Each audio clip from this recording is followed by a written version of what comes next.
Hi అండి అందరికీ. ఈరోజు నేను గోంగూర పచ్చడి తయారు చేస్తున్నాను. కావాల్సిన గోంగూర శుభ్రం వాష్ చేసుకోవాలి.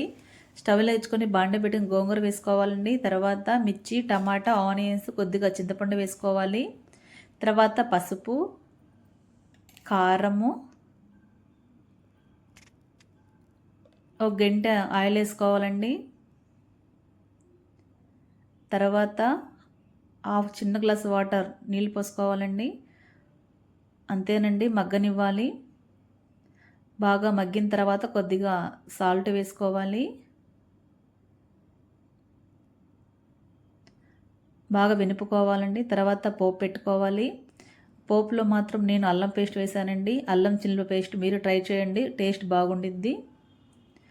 ఇది బిర్యానీలోకి కానీ రైస్లో కూడా చాలా బాగుంటుందండి. పోపు చేసుకున్న తర్వాత ఇట్లా మనం ఎనిపిన గోంగూర దాంట్లో వేయటమే. అంతే, రెడీ అయిపోయిందండి గోంగూర పచ్చడి. మీరు ట్రై చేయండి.